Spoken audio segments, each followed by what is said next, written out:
Good morning everyone.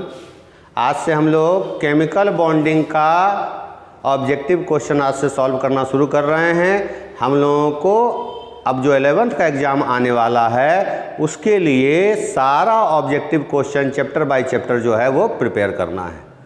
तो हम लोग स्टार्ट कर रहे हैं केमिकल बॉन्डिंग से। केमिकल बॉन्डिंग में हम लोग जो है आज कुछ क्वेश्चन सॉल्व करेंगे, कुछ अगले क्लास में सॉल्व करेंगे और इस तरह केमिकल बॉन्डिंग का जब हम लोगों को लगेगा कि चैप्टर हम लोगों का कमांड हो गया तो हम लोग दूसरे चैप्टर की ओर मूव कर जाएंगे। तो चलिए हम लोग स्टार्ट करते हैं आज केमिकल बॉन्डिंग का ऑब्जेक्टिव क्वेश्चन जो एग्जामिनेशन बोर्ड एग्जामिनेशन के लिए आपका ज़रूरी है। पहला क्वेश्चन आ रहा है कि विच of the following compound does the central atom of A octet rule, यानी इस चारों में से कौन सा ऐसा कंपाउंड है जिसके सेंट्रल एटम केंद्रीय परमाणु जो बीच का एटम रहता है उसके चारों ओर 8 इलेक्ट्रॉन होना चाहिए, 8 इलेक्ट्रॉन। यही ऑक्टेट रूल, अष्टक का नियम यही कहता है कि जो सेंट्रल एटम है उसके चारों ओर 8 इलेक्ट्रॉन होना चाहिए। अब अगर हम इसको समझना चाहते हैं तो पहले हम लोग क्या करेंगे, लुईस डॉट स्ट्रक्चर को प्रिपेयर करेंगे। सबका लुईस डॉट स्ट्रक्चर ड्रॉ करेंगे। पहले आते हैं XeF4 में। XeF4 जो है इसमें Xe जो है सेंट्रल एटम है। सेंट्रल एटम वो होता है जिसका इलेक्ट्रॉन नेगेटिविटी कम होता है, जो कम विद्युत ऋणात्मक होता है वही केंद्रीय परमाणु होता है। तो यहाँ पर सेंट्रल एटम कौन है, Xe के आउटर मोस्ट में आप जान रहे हैं ये क्या है, इनर्ट गैस है, अक्रिय गैस है। तो इसके आउटर मोस्ट में ऑलरेडी 8 इलेक्ट्रॉन है। तो 8 इलेक्ट्रॉन इसके आउटर मोस्ट में है और 4 ये जो है क्या कर रहा है, बॉन्ड बना रहा है। तो जो क्या होगा कि 4 ये बॉन्ड बना रहा है और 2 इसके पास लोन पेयर बच जाएगा। ये हो जाएगा F F F और F। अगर आप इसको लुईस डॉट स्ट्रक्चर में देखना चाहते हैं तो ये इसका स्ट्रक्चर हो गया। लुईस डॉट स्ट्रक्चर में अगर आप इसको देखना चाहते हैं तो ये हो जाएगा Xe 8 इलेक्ट्रॉन 1 2 3 4 और 4 इलेक्ट्रॉन आपका बॉन्डिंग में चला गया तो 1 2 3 4। तो यहाँ जो आप इलेक्ट्रॉन देख रहे हैं सेंट्रल एटम की ओर 2 2 4 2 6 2 8 2 12, तो जो ये इलेक्ट्रॉन है सेंट्रल एटम की ओर कितना है, 12 है। तो ये निश्चय ही ऑक्टेव रूल को ऑबे नहीं कर रहा है, क्योंकि क्या कह रहा है कि इलेक्ट्रॉन कितना होना चाहिए, 8 इलेक्ट्रॉन होना चाहिए। है कितना, 12 इलेक्ट्रॉन है, मतलब ये ऑक्टेट रूल से ऊपर जा रहा है। अब आ जाते हैं XeOF2। तो Xe तो रहने दें, Xe इसमें कितना इलेक्ट्रॉन है, 1 2 3 4 5 6 7 8। एक इधर फ्लोरीन से करा दिया, एक इधर फ्लोरीन से करा दिया और 2 ऑक्सीजन से करा दिया। तो अगर आप इसका देखें तो इसके आउटर मोस्ट में भी 2 2 4 4 8 और 4 12 इलेक्ट्रॉन है, यानी XeOF2 भी ऑक्टेव रूल को ऑबे नहीं करता है। तो आपका XeF4 के बाहरी कक्षा में कितना इलेक्ट्रॉन हो गया, 12, और यहाँ इसका भी जो केंद्रीय परमाणु है उसके चारों इलेक्ट्रॉन हो गया 12। अब हम आते हैं किसके तरफ, SF2। तो S के आउटर मोस्ट में नंबर ऑफ इलेक्ट्रॉन हो गया 1 2 3 4 5 6। एक ये इधर F से रिएक्ट बॉन्ड बना लिया, एक इधर बना लिया। तो अगर अब आप यहाँ देखें इलेक्ट्रॉन तो 2 2 4 2 6 2 8 टोटल नंबर ऑफ इलेक्ट्रॉन इसके आउटर मोस्ट, इसका जो सेंट्रल एटम है उसके चारों ओर कितना है, 8 है। तो यहाँ जो आपका ये जो मॉलिक्यूल्स है SF2 ये ऑक्टेव रूल को ऑबे कर रहा है, क्योंकि सेंट्रल एटम जो है केंद्रीय परमाणु जो है इसके चारों ओर यहाँ पर 8 इलेक्ट्रॉन प्रेजेंट है। अगला जी BF3। तो आप जानते हैं बोरोन के आउटर मोस्ट में 3 इलेक्ट्रॉन होता है और ये 3 बॉन्ड बना रहा है। तो जब ये 3 बॉन्ड बना रहा है और 3 एटम है तो इसका टोटल इलेक्ट्रॉन कितना हो गया, 2 2 4 2 6। और ये इलेक्ट्रॉन डिफिशिएंट मॉलिक्यूल्स, इलेक्ट्रॉन का कमी वाला अणु है, ठीक है, और यह भी ऑक्टेट रूल को ऑबे नहीं कर रहा है। अगर दूसरी बात, ये तो पहली बात हो गई लुईस डॉट स्ट्रक्चर से हम लोग बता सकते हैं। अगर हम लुईस डॉट स्ट्रक्चर के जगह हाइब्रिडाइजेशन को बेस बनाएं तब भी हम लोग इसको डील कर सकते हैं। ऑक्टेव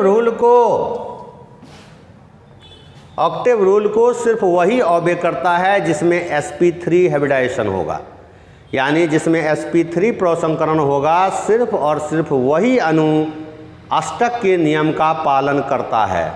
तो पहले अगर हम XeF4 को देखें तो इसका हाइब्रिडाइजेशन हम लोग निकाल चुके हैं 8 + 4/2 दैट इज 6, यानी sp2, इसका हाइब्रिडाइजेशन हो गया sp3d2, किसका? XeF4 का। अब इसको अगर हम निकाल लें तो 8 + 2, क्योंकि ऑक्सीजन जो है मोनोवैलेंट नहीं है, तो 8 + 2 10, और डिवाइड करते हैं हम लोग कितना से? 2 से, तो 10/2 दैट इज 5, यानी इसका हाइब्रिडाइजेशन हो जाएगा sp3d।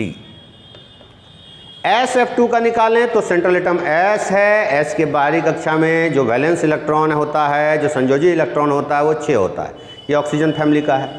और ये 2 मोनोवैलेंट एटम, एक संयोजकता वाला यौगिक तत्व रखा है फ्लोरीन, तो 8 + 2/2 आ जाएगा 4, इसका हाइब्रिडाइजेशन आपका हो जाएगा sp3, किसका? SF2 का। और XeOF2 का जो है वो क्या आया था? ये आया था sp3d। यहाँ देखिएगा बोरोन के आउटर मोस्ट में 3 इलेक्ट्रॉन, 3 बॉन्ड बना रहा है, 3 3 6/2, ये आ जाएगा 3 जब भी आता है तो हाइब्रिडाइजेशन क्या लिखते हैं हम लोग? sp2, और ये किसका हो गया? BF3 का। तो जो sp3 का केस है, सिर्फ वही अणु, वही मॉलिक्यूल्स जिसका हाइब्रिडाइजेशन प्रसंकरण sp3 होता है, वही और केवल वही अष्टक के नियम का, ऑक्टेट रूल का को मानता है, पालन करता है। जो भी जिसमें भी d ऑर्बिटल आ गया वो ऑक्टेट रूल से ज़्यादा इलेक्ट्रॉन, 8 से ज़्यादा इलेक्ट्रॉन रखता है, और sp2 और sp हाइब्रिडाइजेशन जो है वो ऑक्टेट मतलब 8 इलेक्ट्रॉन से कम इलेक्ट्रॉन रखता है। तो यहाँ हम फिर देख रहे हैं कि SF2 जो है इसका हाइब्रिडाइजेशन क्या है? sp3 है, तो सिर्फ यही क्या करेगा? ऑक्टेट रूल का यानी अष्टक के नियम का पालन करेगा। ठीक है, तो इस क्वेश्चन का हम लोगों का सही आंसर क्या हो गया? SF2। दूसरे क्वेश्चन की ओर अगर हम लोग चलें तो कह रहा है निम्न में से किस यौगिक के केंद्रीय परमाणु 3 बंध युग्म तथा 1 एकाकी युग्म रखता है? Which of the following compound contain 3 bond pair and 1 lone pair around the central atom? तो सबसे पहले हम लोग सारा स्ट्रक्चर ड्रॉ कर लेते हैं। ऑक्सीजन जो है इसके सबसे बाहरी कक्षा में आपका कितना इलेक्ट्रॉन है? इसके बाहरी कक्षा में आपका 6 इलेक्ट्रॉन है, 6 electron in valence shell. So oxygen में हम लोग दिखा रहे हैं 1 2 3 4 5 6, और ये 2 हाइड्रोजन के साथ बॉन्ड बना रहा है। तो आप यहाँ देख रहे हैं यहाँ 2 तरह का इलेक्ट्रॉन पेयर है। एक इलेक्ट्रॉन पेयर ये जो बॉन्ड नहीं बना रहा है इसको हम लोग लोन पेयर या एकाकी युग्म कहते हैं। और ये देखिए आप बॉन्ड बना रहा है, यानी इसमें शेयरिंग है, इसमें एक इलेक्ट्रॉन इसका, एक इलेक्ट्रॉन इसका है, तो इसको हम लोग कहते हैं बॉन्ड पेयर, बंध युग्म। तो अगर आप यहाँ देखें तो बंध युग्म एक ये हो गया, एक ये हो गया, और जो आपका लोन पेयर है एकाकी युग्म है, एक ये हो गया, एक ये हो गया। तो नंबर ऑफ बॉन्ड पेयर इसमें कितना आ गया? तो नंबर ऑफ बॉन्ड पेयर आ गया 2, और नंबर ऑफ लोन पेयर भी कितना आ गया बाबू? ये भी आ गया 2। पूछ रहा है कितना बॉन्ड पेयर होना चाहिए? 3, और बॉन्ड पेयर है कितना? 2। इसका मतलब है ये जो यौगिक है इसमें 2 बॉन्ड पेयर 2 लोन पेयर है, यानी यह सही ऑप्शन नहीं है।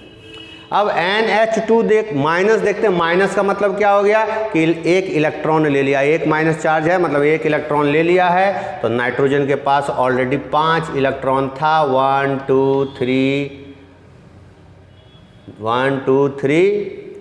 4 5, और एक इलेक्ट्रॉन ले लिया, ये 6 हो गया। 6 हो गया तो एक इधर हाइड्रोजन के साथ कंबाइंड कर गया, एक इधर हाइड्रोजन के साथ कंबाइंड कर गया, तो ये हो गया बॉन्ड पेयर, ये हो गया बॉन्ड पेयर, ये हो गया लोन पेयर, ये हो गया लोन पेयर। तो बॉन्ड पेयर कितना हो गया 2 और लोन पेयर कितना हो गया 2। एकाकी युग्म भी 2 गो और बंधन युग्म भी 2 गो। यह भी सही ऑप्शन आपका नहीं है। अब आते हैं PCl5, फास्फोरस के पास 5 इलेक्ट्रॉन, 1 2 3 4 5, और ये 5 इलेक्ट्रॉन में 3 को क्लोरीन के साथ बॉन्ड बनाने में इन्वॉल्व कर दिया है। तो आप देख रहे हैं ये क्या है, bond pair bond pair bond pair. तो बॉन्ड पेयर आपका कितना हो गया 3 हो गया, और लोन पेयर क्या हो गया, इसमें लोन पेयर हो गया 1 ठो। तो ये जो है कह रहा है बॉन्ड पेयर कितना होना चाहिए 3 और लोन पेयर कितना होना चाहिए 1। तो बंधन युग्म कितना है 3 और एकाकी युग्म कितना है 1। तो इसका मतलब है PCl3 सही आंसर होगा। अब हमको यही नहीं छोड़ देना है, नेक्स्ट ऑप्शन को भी हमको चेक कर लेना है कि ये होगा कि नहीं होगा।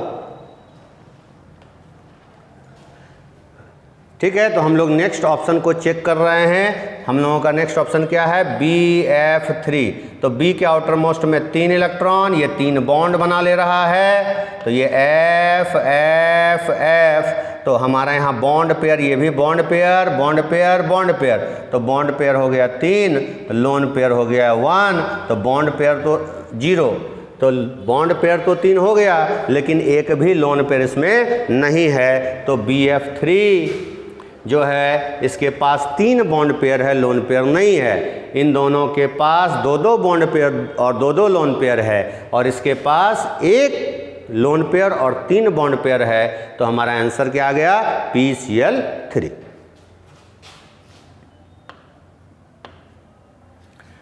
अगला क्वेश्चन देखिए। अगला क्वेश्चन कहता है निम्न में से किस यौगिक की ज्यामिति नियमित होती है। अनियमित ज्यामिति किसकी है, तो हम लोग पहला देख लेते हैं CHCl3। सेंट्रल एटम हमारा जो होगा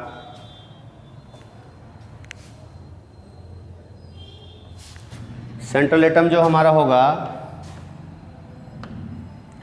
इसमें सेंट्रल एटम कार्बन है, आपका 1 हाइड्रोजन है और 3 क्लोरीन है। देख के ही आपको समझ में आ रहा है कि इसका शेप जो है वो कैसा है। इसका शेप आपका टेट्राहाइड्रल दिख रहा है। ये sp3 हाइब्रिडाइजेशन है 1 2 3 4, लेकिन ये चारों एटम सिमिलर नहीं है, समान नहीं है, इसलिए यह रेगुलर ज्योमेट्री शो नहीं करेगा। XeF6 को अगर हम देखें तो Xe है, 6 फ्लोरीन है,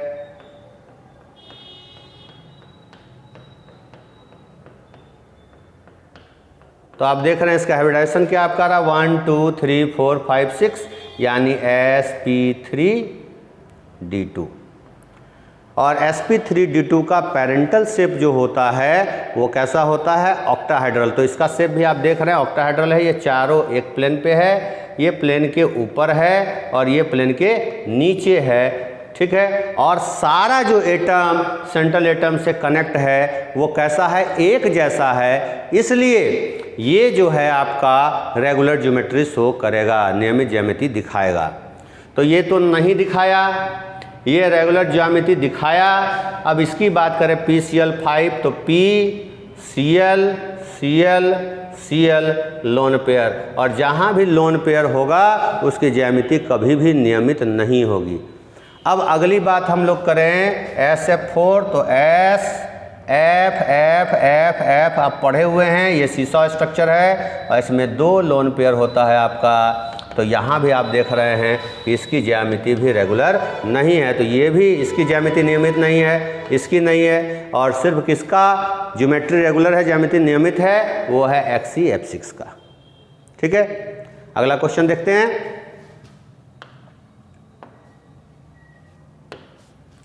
कह रहा है कि VSPR यानी संयोजी बंध युग्म प्रतिकर्षण सिद्धांत यानी balance cell electron pair repulsion theory के हिसाब से इन चारों ऑप्शन में प्रतिकर्षण बल रिपल्सन का जो ऑर्डर है, क्रम है, वो क्या होगा। तो हम लोग देखिए H2O का फिर से एक एग्जाम्पल ले लेते हैं। किसका एग्जाम्पल ले लेते हैं? H2O का। H2O में हम लोग पढ़े हुए थे, जैसे ये O है, इसमें 4 इलेक्ट्रॉन पेयर है कुछ इस तरीके से। यहाँ पर H है, यहाँ भी H है, एक इलेक्ट्रॉन इस H का, एक इलेक्ट्रॉन इस H का। तो ये आप देखिए, अगर आप देख रहे हैं तो ये जो है आपका बॉन्ड पेयर है। क्या है? बॉन्ड पेयर, सॉरी ये आपका है लोन पेयर, ये आपका है लोन पेयर, ये भी आपका है लोन पेयर, ये आपका है बॉन्ड पेयर और ये भी आपका है बॉन्ड पेयर। तो VSPER थ्योरी क्या कहता है कि सबसे ज़्यादा रिपल्सन कहाँ होगा? Between lone pair and lone pair. तो lone pair and lone pair, lone pair and lone pair, यानी ये दो ऑप्शन हम अब लेके चल रहे हैं, ये दोनों ऑप्शन बाहर हो गया, क्योंकि सबसे ज़्यादा रिपल्सन कहाँ होता है? लोन पेयर और लोन पेयर के बीच। अब देखिए मोटा मोटी आप इसको समझ सकते हैं क्या है कि जैसे लोन पेयर, अगर हम इसको बनाएं ऐसे समझने की कोशिश करें,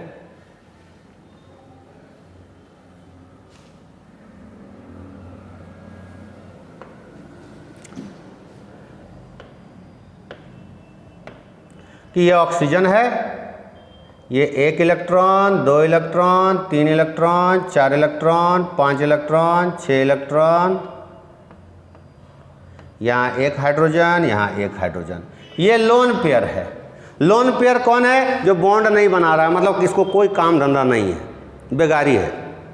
और बॉन्ड पेयर कौन है? जो बॉन्ड बना रहा है, मतलब काम का आदमी है, काम में इन्वॉल्व है। तो बेगारी और बेगारी मतलब जो जिसके पास काम नहीं है, बेरोजगार है दोनों, तो दोनों में झगड़ा ज़्यादा होगा। जो दिन भर फ्री है दिन भर लड़ेगा। उससे कम झगड़ा किस में होगा? जो काम वाला है और जो बेकार है, बेरोजगार है, उसमें। और सबसे कम झगड़ा किस में होगा? दो काम वाला में, दोनों छुट्टी, काम से छुट्टी पाएगा तो आके झगड़ा करेगा। तो सबसे ज़्यादा रिपल्सन कहाँ आया? लोन पेयर में सबसे ज़्यादा रिपल्सन आना चाहिए लोन पेयर। तो ये दोनों ऑप्शन चला, ये ऑप्शन नहीं चला, ये ऑप्शन हमारा नहीं चला। अब इस दोनों पर हम विचार नहीं करेंगे, अब ए और डी को लेके चलेंगे। दूसरा क्या होना चाहिए? Lone pair bond pair, lone pair bond pair. ये है बॉन्ड पेयर, तो ये भी सही नहीं है। तो आपका जो सही आंसर है वो हो गया ऑप्शन ए, कि valence shell electron pair repulsion theory के हिसाब से लोन पेयर में प्रतिकर्षण रिपल्सन सबसे ज़्यादा होता है, उससे कम होता है लोन पेयर बॉन्ड पेयर में, और सबसे कम होता है बॉन्ड पेयर में। ठीक है।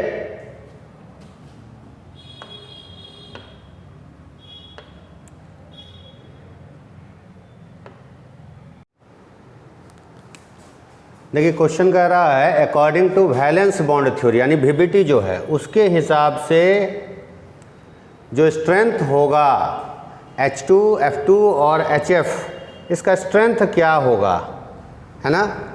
तो संयोजी बंध सिद्धांत के अनुसार यानी VBT के हिसाब से इन तीनों बॉन्ड का करेक्ट ऑर्डर क्या होगा? HF, HH और FF। तो देखिए HF जो है, HF इसमें sp ओवरलैपिंग होती है। जो आपका हाइड्रोजन है इसमें SS सिग्मा बॉन्ड बनता है, SS ओवरलैपिंग होती है। और जो FF है इसमें आपका PP ओवरलैपिंग होती है। सबसे ज़्यादा जो ओवरलैप करता है वो S के साथ P ओवरलैप करता है, और जितना ज़्यादा ओवरलैपिंग होगा वो बॉन्ड उतना मजबूत होगा। तो सबसे मजबूत बॉन्ड कौन है? आपका HF है। उससे कम कौन ओवरलैप करता है? SS। तो उससे कमज़ोर बॉन्ड है आपका क्या? हाइड्रोजन के बीच। और सबसे कमज़ोर बॉन्ड है आपका फ्लोरीन के बीच। तो सबसे मजबूत कौन हो गया? HF। तो HF यही आपको दिख रहा है, यही ऑप्शन कि HF सबसे ज़्यादा, इससे कम HH और सबसे कम FF। क्यों? यहाँ SP ओवरलैपिंग होता है, यहाँ SS ओवरलैपिंग होता है और यहाँ PP ओवरलैपिंग होता है। तो ऑलवेज जो है SP ओवरलैपिंग ज़्यादा होता है, उससे कम होता है SS ओवरलैपिंग और सबसे कम होता है PP ओवरलैपिंग। ये 3 तरह का सिग्मा बॉन्ड होता है।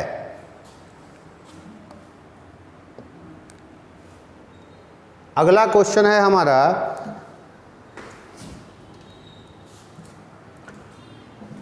कि लैटिस एनर्जी और अदर कंसिडरेशन लेकर के आपको बताना है कि इन चारों में से किसका boiling point, melting point highest है।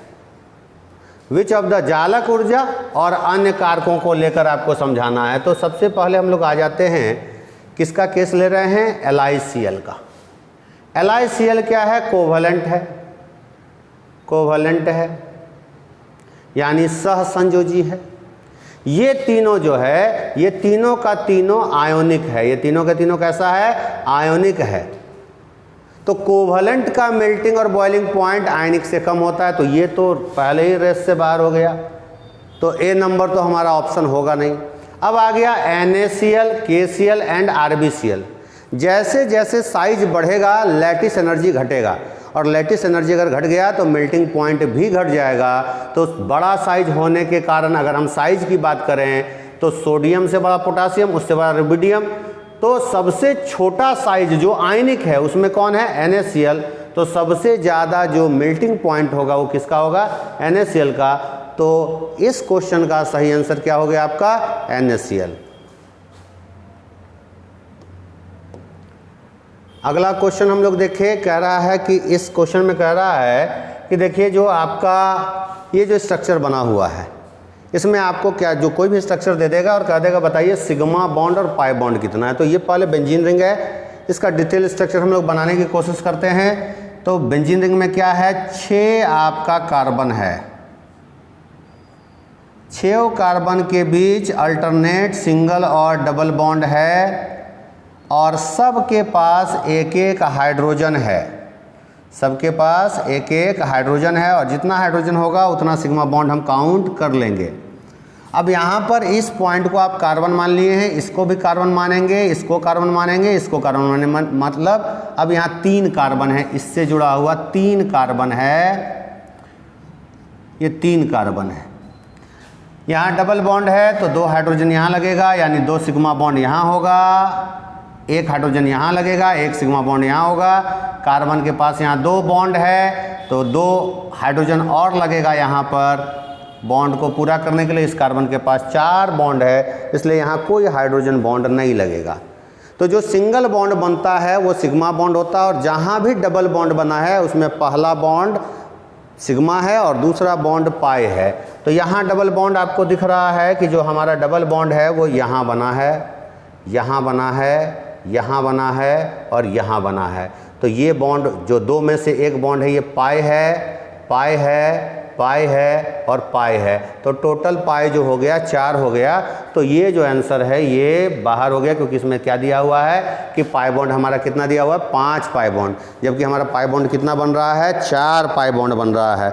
अब अगर हम आगे की बात करें, आगे की बात देखें तो क्या हो रहा है कि हमारा सिग्मा बॉन्ड कितना है। तो यहाँ से देखें 2 हाइड्रोजन है, 2 सिंगल बॉन्ड होगा तो 2, 1 3, 1 हाइड्रोजन इसका 4, 5, 6, 7, 8, 9, 10, 11, 12, 13, 14, 15, 16, 17, 18, 19, यानी 19 इसमें क्या है, सिग्मा बॉन्ड है, और आपका 4 जो है पाई बॉन्ड है। तो सही आंसर आपका हो जाएगा आंसर डी।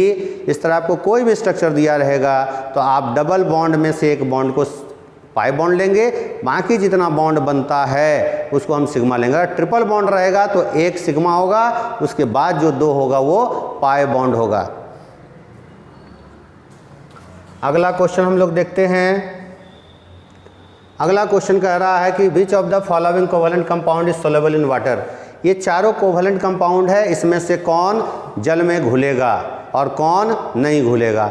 तो कोई भी कंपाउंड जो कोवलेंट कंपाउंड है वो जल में घुलेगा कि नहीं घुलेगा, यानी वाटर सोलेबल होगा कि नहीं होगा, ये डिपेंड करता है कि वो हाइड्रोजन बॉन्ड बनाता है कि नहीं बनाता है। अब हमको पता करना है इसमें से कौन हाइड्रोजन बॉन्ड बना रहा है। तो हाइड्रोजन बॉन्ड कौन बना सकता है, जब भी क्वेश्चन आए आपका आंसर होगा फोन बना सकता है। जब भी क्वेश्चन आए क्या कौन बना रहा है तो आपका आंसर होना चाहिए फोन बना रहा है, यानी जिसके पास फ्लोरीन, ऑक्सीजन, नाइट्रोजन है वो हाइड्रोजन बॉन्ड बनाएगा, और वही कंपाउंड जिसमें ये 3 में से कोई भी एक एलिमेंट है वही वाटर में सोलेबल होगा।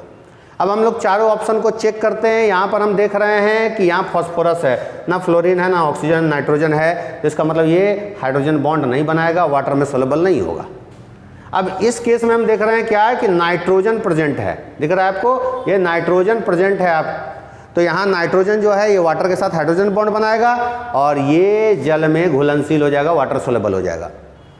आर्सेनिक ये हाइड्रोजन बॉन्ड नहीं बनाएगा, पानी में नहीं घुलेगा, इनसोलेबल होगा ये। और एंटीमनी भी क्या होगा, हाइड्रोजन बॉन्ड नहीं बनाएगा, इसलिए ये भी जल में घुलनशील नहीं होगा। तो आपका इस क्वेश्चन का आंसर हो गया NH3 अमोनिया। अमोनिया जल में घुलता है, ना तो ASH3 घुलता है, ना SbH3 घुलता है, ना PH3 घुलता है। तो जिस भी कंपाउंड को आपको पूछे कि कौन जल में घुल रहा है, तो आप देख लीजिएगा कि उसके पास फ्लोरीन, ऑक्सीजन, नाइट्रोजन है कि नहीं है। अगर होगा तो वो जल में घुलेगा, अगर नहीं होगा तो वो जल में नहीं घुलेगा। अगला क्वेश्चन कह रहा है the structure of BrCl3 is.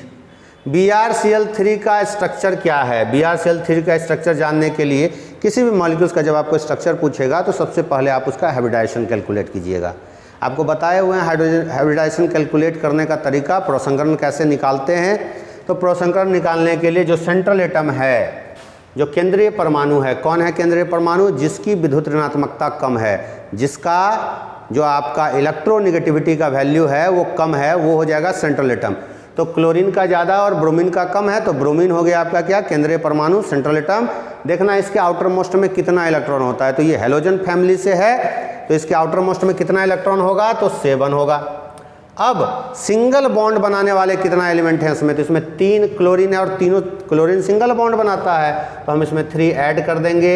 Negative charge नहीं है, पॉजिटिव चार्ज नहीं है, 2 से डिवाइड कर देंगे, आपका 5 आ जाएगा। हम जान जाएंगे sp3d, 5 हो गया आपका sp3d, यानी इसका हाइब्रिडाइजेशन क्या हो गया? sp3d। अब हाइब्रिडाइजेशन अगर हम निकाल लिए हैं तो हमको पैरेंटल शेप याद रखना है कि sp3d में क्या होता था हमारा कि ये अगर मान लीजिए सॉल्ट का टाइप है AB5 टाइप, तो कुछ इस तरह से होता था कि ये आपका A है, यहाँ पर B, B, B, B and B, और इसका शेप हम लोग बता देते थे ट्रायंगुलर बाइपिरामिडल।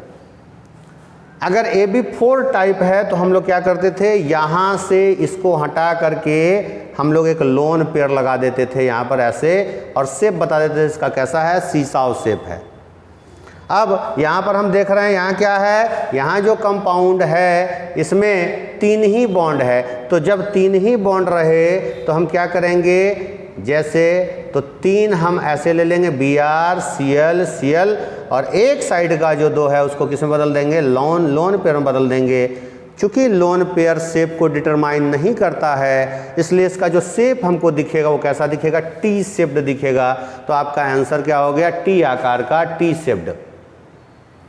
तो जब भी आपको निकालना हो क्या शेप, आपको क्या निकालना होगा, हाइब्रिडाइजेशन, और उसके बिहाफ पर आपको डिस्कस करना होगा। अगला कह रहा है सिमिलर टाइप ऑफ क्वेश्चन है कि बताइए BeCl2 का स्ट्रक्चर क्या होगा, शेप क्या होगा।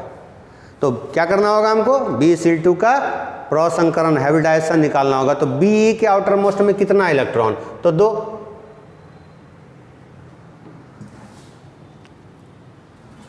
B के आउटर मोस्ट में कितना इलेक्ट्रॉन है, तो B के आउटर मोस्ट में टोटल इलेक्ट्रॉन है 2, और इसमें मोनोवैलेंट है 2, कोई नेगेटिव चार्ज कोई पॉजिटिव चार्ज प्रेजेंट नहीं है। सॉल्व कर दीजिएगा, इसको आ जाएगा 2, यानी sp हाइब्रिडाइजेशन। और जब भी sp हाइब्रिडाइजेशन होगा तो शेप हमेशा कैसा होगा, रैखिक होगा, लीनियर होगा। तो BeCl2 जो है ये लीनियर मॉलिक्यूल से रैखिक अणु है। अगला क्वेश्चन देखते हैं हम लोग, क्या कर रहा है, the shape of the molecules depend upon, किसी भी अणु की ज्यामिति किस पर निर्भर करती है। 4 ऑप्शन आपके पास दिया है, इलेक्ट्रोनेगेटिविटी ऑफ सेंट्रल एटम, दूसरा दिया number of electron around the central atom, तीसरा दिया जो एटम उससे अटैच है सेंट्रल एटम से, और चौथा कह रहा है तीनों पे डिपेंड करता है, मतलब केंद्रीय परमाणु जो है, बीच का जो परमाणु है उसकी विद्युत ऋणात्मकता पर निर्भर करता है, उसके चारों ओर कितना इलेक्ट्रॉन है या इलेक्ट्रॉन पेयर है उस पर डिपेंड करता है, कि उससे कौन कौन से तत्व जुड़े हुए हैं, उससे उस पर डिपेंड करता है या सभी पर। तो जब आप लोग पढ़े हैं valence shell electron pair repulsion theory, तो उस थ्योरी में लिखा हुआ है कि the geometry of molecules depend upon the number of electron pair present around the central atom, यानी किसी भी अणु की ज्यामिति इस पर निर्भर करता है कि उसका केंद्रीय परमाणु जो है उसके चारों ओर इलेक्ट्रॉन कितना, यानी या इलेक्ट्रॉन का जोड़ा कितना है। तो जो आपका आंसर हो जाएगा वो क्या हो जाएगा, number of electron pair present around the central atom. क्या हो जाएगा, number of electron pair present around the central atom, यानी केंद्रीय परमाणु के चारों ओर कितना इलेक्ट्रॉन है, इसी पर ज्योमेट्री होगा। अगर 2 पेयर इलेक्ट्रॉन है तो उसका शेप अलग होगा, 3 पेयर इलेक्ट्रॉन है तो उसका शेप अलग होगा, 4 पेयर इलेक्ट्रॉन है तो उसका शेप अलग होगा, यानी आपका आंसर इसका क्या हो गया, बी ऑप्शन। अगला क्वेश्चन देखते हैं हम लोग क्या कह रहा है कि a bonding molecular orbital is formed by, बंधन आणविक कक्षक का निर्माण कैसे होता है। तो हम लोग पढ़े थे मॉलिक्यूलर ऑर्बिटल थ्योरी में कि 2 तरह का आणविक कक्षक होता है, बंधन और प्रतिबंधन, बॉन्डिंग और एंटी बॉन्डिंग। अब चूंकि जो है ये एटॉमिक ऑर्बिटल परमाणु कक्षक के ओवरलैप से बनता है और ये क्या होता है, ये इलेक्ट्रॉनिक फॉर्म में होता है, मतलब सॉरी वेव के फॉर्म में होता है। तो मान लीजिए ये एटम ए का वेव है और ये एटम बी का वेव है। यहाँ पर आप देख रहे हैं कि इसके शीर्ष पर शीर्ष है और शीर्ष पे क्या है, शीर्ष है, गर्त पे गर्त है, यानी दोनों का डायरेक्शन सेम है। तो इस तरह का जो अध्यारोपण होगा, इस तरह का जो सुपरपोजिशन होगा, इसको कहते हैं कंस्ट्रक्टिव सुपरइम्पोजिशन, यानी क्या, संपोषी अध्यारोपण। और इस तरह से जो ऑर्बिटल बनेगा वो कहलाएगा बॉन्डिंग मॉलिक्यूलर ऑर्बिटल, यानी बंधन आणविक कक्षक। इसी के ठीक विपरीत अगर हम देख लें कि एक जो है एटॉमिक ऑर्बिटल का इलेक्ट्रॉनिक वेव्स ऐसे है और दूसरे का इलेक्ट्रॉनिक वेव्स जो है वो ऐसे है, तो इस तरह का जो सुपरपोजिशन होता है इसको कहते हैं डिस्ट्रक्टिव विनाशी। तो विनाशी से बनता है प्रतिबंधन, एंटी बॉन्डिंग, और संपोषी से बनता है कंस्ट्रक्टिव से बनता है आपका बॉन्डिंग। तो कंस्ट्रक्टिव से आपका क्या बनता है, बॉन्डिंग बनता है, और डिस्ट्रक्टिव से आपका क्या बनता है, एंटी बॉन्डिंग। संपोषी से बनता है आपका बंधन आणविक कक्षक और विनाशी से प्रतिबंधन। तो यहाँ पूछ क्या रहा है, बंधन, बॉन्डिंग, तो आपका हो जाएगा क्या, संपोषी अध्यारोपण, कंस्ट्रक्टिव सुपरपोजिशन, इसका आंसर होगा। अगली बात, अगला क्वेश्चन हम लोग देख रहे हैं, कह रहा है संयोजी बंध सिद्धांत का प्रतिपादन किसने किया, VBT वाज गिवन बाय। अब देखिए यहाँ पर एक ये ट्रिक है कि आपको बुक में पहले लिखा हुआ है कि वैलेंस बॉन्ड थ्योरी जो है, VBT जो है, उसको दिया था हिटलर और लंदन, और ऑप्शन में हिटलर और लंदन नहीं है। तब हम किसको टिक करेंगे, जिसने इसको डेवलप किया, और उसका नाम था लिनियस पॉलिंग। तो आपका ऑप्शन जो हो जाएगा वो हो जाएगा नंबर डी, लिनियस पॉलिंग। अगर इसी क्वेश्चन में हिटलर और लंदन होता तो हम लोग उसको टिक करते, नहीं है तो हम लोग पॉलिंग को टिक कर रहे हैं। अगला क्वेश्चन आ जाइए, कह रहा है in sp2 hybridization the shape of molecules will B.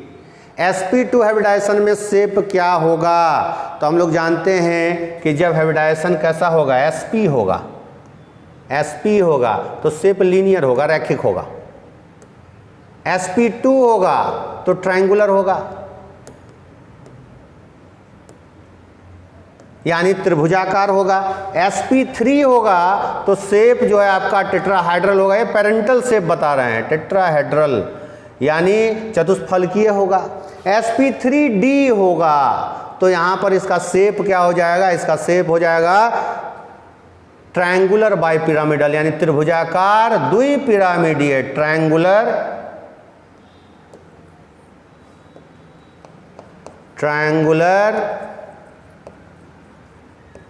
Bipyramidal.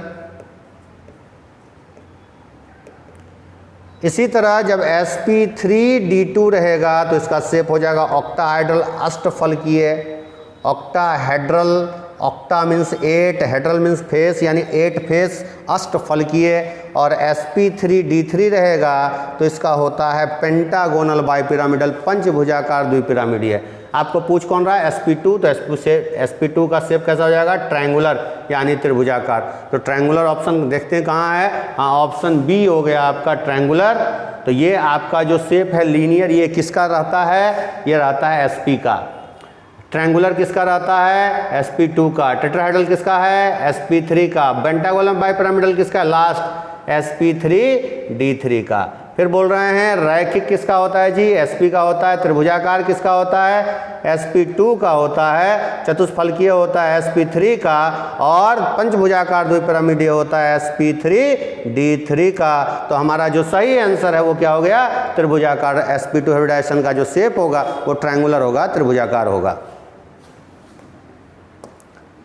अगला क्वेश्चन देखिए, in sp3 hybridization the bond angle is. sp3 में बॉन्ड एंगल कितना होगा, तो sp3 में जो बॉन्ड एंगल होता है हम लोग जानते हैं sp में है 180 डिग्री। sp3 में हमारा जो बॉन्ड एंगल है वो 109 डिग्री, 9.5, 28 मिनट से अप्रॉक्स 0.5।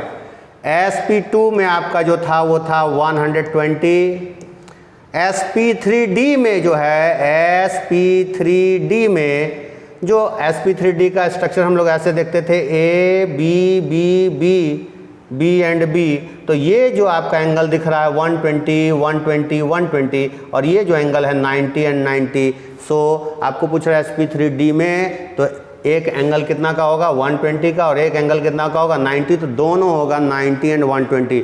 तो आपका जो सही ऑप्शन है वो क्या है, ऑप्शन डी 90 एंड 120। क्योंकि ये किसका है, ये sp3 का है, ये किसका है, ये sp2 का है, ये किसका बॉन्ड एंगल है, ये sp का है। ठीक है, तो हमारा जो sp3d है उसमें दो तरह का बॉन्ड एंगल होगा। प्लेन में होगा 120 का, और प्लेन के ऊपर नीचे 90 डिग्री का एंगल होगा।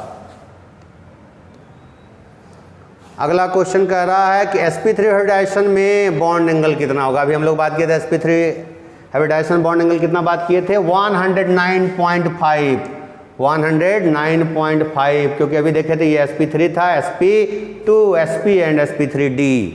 ठीक है,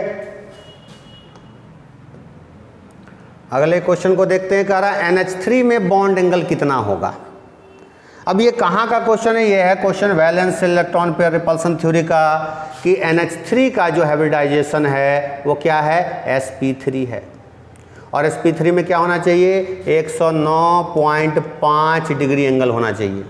लेकिन जैसे हम लोग अमोनिया का स्ट्रक्चर ड्रॉ करते हैं तो हम लोग क्या देखते हैं, अमोनिया के पास एक लोन पेयर है, और lone pair repulsion, lone pair bond pair repulsion होने के कारण रिपल्सन जैसे ही बढ़ता है बॉन्ड एंगल घटता है, और अमोनिया का बॉन्ड एंगल होता है 107 डिग्री। यानी अब ऑप्शन में देखें 107 है कि नहीं है, तो दिया 109.5, ये नहीं हो सकता है। 109.5 से छोटा जी, छोटा है ये, तो ऑप्शन ये हो गया। 109.5 से ज़्यादा नहीं है, और 120 डिग्री भी नहीं है। तो अमोनिया का जो बॉन्ड एंगल है वो कितना, 107 डिग्री, और ये कितना है, 109 डिग्री, 9.5 से कम है। कम इसलिए है क्योंकि यहाँ bond pair, lone pair repulsion मौजूद रहता है। एक लोन पेयर होने के कारण इसमें क्या होता है, रिपल्सिव फोर्स बढ़ता है, प्रतिकर्षण बल बढ़ता है, और बॉन्ड एंगल जो है, बंध कोण जो है वो घट जाता है। अगला क्वेश्चन आ जाते हैं, कह रहा which of the following is paramagnetic. अब पारामैग्नेटिक, डायामैग्नेटिक आप लोग देखे हुए हैं। ये अगर हम देखें तो इसमें जो जितने भी मॉलिक्यूल्स आपको दिख रहे हैं ये सारे के सारे क्या हैं, इवन नंबर वाले हैं। कार्बन का 6 दूनी 12 इलेक्ट्रॉन है, यहाँ 14 इलेक्ट्रॉन है टोटल, यहाँ 16 इलेक्ट्रॉन है, और यहाँ 9 × 2 दैट इज 18 इलेक्ट्रॉन है। तो ये सारा क्या है, इवन नंबर वाला है। और जैसे ही इवन नंबर हमारे दिमाग में आता है, सम संख्या हमारे दिमाग में आता है, तो हम समझ जाते हैं अच्छा सारा का सारा तो जोड़ा में होगा, इसलिए क्या होगा, डायामैग्नेटिक होगा, प्रति चुंबकीय होगा, अनुचुंबकीय होगा नहीं। लेकिन ध्यान रखिएगा कि ऑक्सीजन जो है इसका जो मैग्नेटिक प्रॉपर्टीज है ये पारामैग्नेटिक है। ठीक है, इसका सारा इलेक्ट्रॉन जोड़ा में नहीं होता है। आप जो लुईस डॉट स्ट्रक्चर बनाते हैं ऑक्सीजन का, हम लोग ये जो सीखे थे कि इसके पास 6 इलेक्ट्रॉन है, 1 2 3 4 5 6, और इसके पास भी 6 है, 1 2 3 4 5 6। तो हम लोग देख रहे हैं कि सारा इलेक्ट्रॉन यहाँ क्या दिख रहा है, जोड़ा में दिख रहा है, लेकिन यह स्ट्रक्चर गलत है। ऑक्सीजन ऑक्सीजन के बीच ऑड इलेक्ट्रॉन बॉन्डिंग होता है। जो इलेक्ट्रॉन का हम लोग पढ़े हैं कि इलेक्ट्रॉन या तो एक जोड़ा शेयर करेगा या 2 जोड़ा या 3 जोड़ा, ये हर जगह सही नहीं होता है। हमेशा सम संख्या में, इवन नंबर में इलेक्ट्रॉन की शेयरिंग होगी, ये जरूरी नहीं है। तो जैसे बहुत सारा मॉलिक्यूल्स ऐसा है जहाँ पर क्या होता है, ऑड नंबर में इलेक्ट्रॉन का शेयरिंग होता है। ऑक्सीजन ऑक्सीजन के बीच डबल बॉन्ड हम दिखाते हैं, नहीं होता है। ऑक्सीजन ऑक्सीजन के बीच ट्रिपल बॉन्ड होता है, जिसमें 2 ऑड इलेक्ट्रॉन बॉन्डिंग है और 1 इवन बॉन्ड इलेक्ट्रॉन का बॉन्डिंग है। ठीक है, तो हम लोग देख रहे हैं क्या कि इसके पास ऑड इलेक्ट्रॉन है, इसलिए ये अनुचुंबकीय होगा, पारामैग्नेटिक होगा, क्योंकि इसके पास ऐसा इलेक्ट्रॉन है जो क्या है, जिसका जोड़ा नहीं लगा है। इस स्ट्रक्चर से इसको बनाने की कोशिश नहीं करेंगे, ये मॉलिक्यूलर थ्योरी से हम लोग डिस्कस करते हैं। तो without going much more detail हम लोग जानेंगे कि ऑक्सीजन का केस और Be2 का केस, इन दोनों केस में नंबर रहेगा, नंबर ऑफ इलेक्ट्रॉन जो आपको दिखेगा, निकालिएगा आप, वो आ जाएगा इवन नंबर, लेकिन दोनों का दोनों क्या है, पारामैग्नेटिक है। ठीक है, अगले क्वेश्चन की ओर बढ़ते हैं। अगला क्वेश्चन कह रहा है, निम्न में से कौन सा अणु शून्य द्विध्रुव आघूर्ण प्रदर्शित करता है। लीजिए, अब कह रहा है कि जीरो मैग्नेटिक मोमेंटम होना चाहिए। जीरो मैग्नेटिक मोमेंटम होने के लिए क्या होना चाहिए, सिमेट्रिक होना चाहिए। तो कार्बन डाइऑक्साइड को जब हम लोग देखेंगे तो कार्बन डाइऑक्साइड में 4 इलेक्ट्रॉन है, कार्बन के पास 1 2 3 4, और ये ऑक्सीजन के साथ कंबाइंड कर रहा है 1 2 3 4 5 6, इधर भी ऑक्सीजन के साथ कंबाइंड कर रहा है।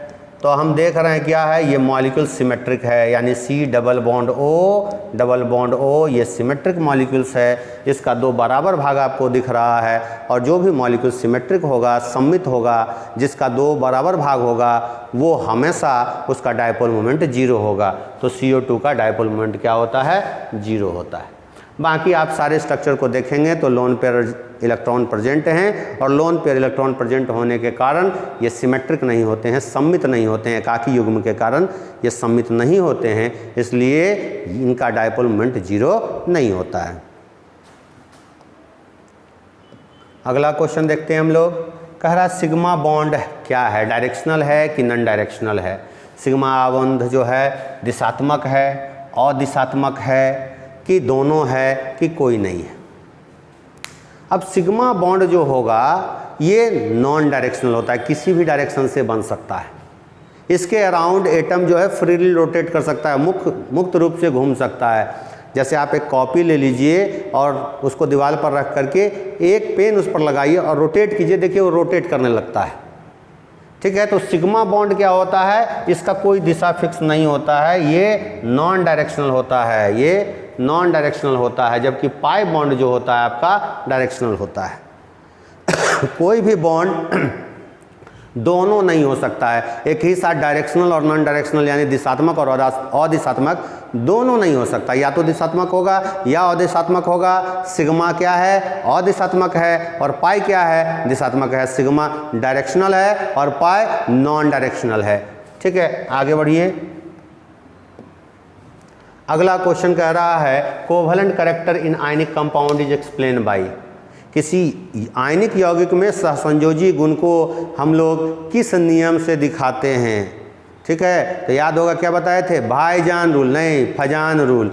फजान का नियम से हम लोग किस नियम से दिखाते हैं, फजान का नियम से। फजान का नियम क्या बताता है, किसी भी आयनिक यौगिक में, किसी भी आयनिक कंपाउंड में कितना कोवैलेंट कैरेक्टर सहसंयोजी गुण है। इसके बाद होम्स रूल है, आप जानते हैं, ये बताता है इलेक्ट्रॉन ऑर्बिटल में कैसे जाता है। पॉली एक्सक्लूजन प्रिंसिपल है, ये बताता है क्वांटम नंबर का सेट सेम नहीं हो सकता है। और आपबाउ प्रिंसिपल है, ये बताता है कि इलेक्ट्रॉन उसमें जाएगा जिसमें n+l का वैल्यू कम होगा। तो ये तीनों जो है ये इलेक्ट्रॉन से रिलेटेड है, और फजान रूल जो है ये ये है जो बताता है कि किसी भी आयनिक कंपाउंड में कितना कोवैलेंट कैरेक्टर, कितना सहसंयोजी गुण होगा। तो right answer is the Fajan rule, Fajan का नियम। क्वेश्चन नंबर 22, आयनिक कंपाउंड कंडक्ट इलेक्ट्रिसिटी इन। आयनिक कंपाउंड जो है वो इलेक्ट्रिसिटी कब कंडक्ट करता है, तो हम लोग प्रॉपर्टीज में पढ़े हैं कि जब वो लिक्विड स्टेट में रहता है सिर्फ तभी, जब वो द्रवित अवस्था में रहता है, लिक्विड फॉर्म में रहता है, तभी उससे करंट पास कर सकता है। आप NaCl ले लीजिए, ड्राई नमक, और उससे करंट पास कीजिएगा, नहीं पास करेगा। लेकिन उसी को आप पानी में घोल दीजिए और करंट पास कीजिए तो बहुत ज़्यादा करंट उसमें पास करेगा। और ये जो कंडक्टिविटी होती है करंट की आयनिक कंपाउंड में, वो आयंस के कारण होता है, फ्री इलेक्ट्रॉन के कारण नहीं होता। आगे हम लोग पढ़ेंगे कंडक्टेंस दो तरह का होता है, एक कहलाता है मेटालिक कंडक्टेंस यानी धात्विक चालकता, और दूसरे को कहते हैं हम लोग इलेक्ट्रोलाइटिक कंडक्टेंस यानी विद्युत अपघटनी चालकता। तो जो आयनिक कंपाउंड है वो दिखाता है कौन सा कंडक्टेंस, वो दिखाता है इलेक्ट्रोलाइटिक कंडक्टेंस, इसका मतलब है विद्युत अपघटनी चालकता। और किस फेज में दिखाता है, तो लिक्विड फेज में, द्रवित अवस्था में। तो हमेशा याद रखेंगे धातु जो है वो ठोस अवस्था में, और जो हमारा जो आयनिक कंपाउंड है, जो आयनिक यौगिक है, वो किस फेज में, ये कोवैलेंट कैरेक्टर रखता है। क्योंकि हम लोग जानते हैं आयनिक गुण होने के लिए धनायन का आकार बड़ा होना चाहिए और ऋणायन का आकार छोटा होना चाहिए, यानी पॉजिटिव आयन का साइज ज़्यादा होना चाहिए और निगेटिव आयन का साइज कम होना चाहिए। तो यहाँ पर जो हमारा है ये तीनों का तीनों आयनिक है, जबकि BeCl2 जो है ये कोवैलेंट है, सहसंयोजी है। तो हमारा आंसर जो होगा वो BeCl2 हो जाएगा। अगला क्वेश्चन देखते हैं, कह रहा है इन C2H2 में कौन सा हाइब्रिडाइजेशन पाया जाता है। तो C2H2 में कौन सा हाइब्रिडाइजेशन पाया जाता है, तो C2H2 हम लोग जानते हैं ये क्या है, एल्काइन है।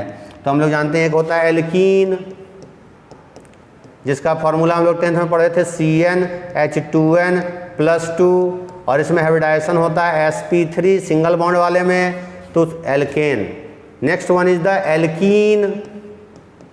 एल्कीन का फॉर्मूला हम लोग पढ़े थे CnH2n, और इसमें हाइब्रिडाइजेशन था आपका sp2, ये सारा डबल बॉन्ड वाला था। और फिर हम लोग पढ़े थे एल्काइन, इसमें क्या करते थे हम लोग, एल्काइन में लिखते थे फॉर्मूला क्या, CnH2n-2। तो अगर आप C2H2 को देखेंगे तो ये वो इस फॉर्मूला पर जो है वो दिख रहा है आपको कि कार्बन अगर 2 ले लें तो हाइड्रोजन भी 2 हो जाएगा, और यहाँ हाइब्रिडाइजेशन इसका क्या हो जाएगा, sp।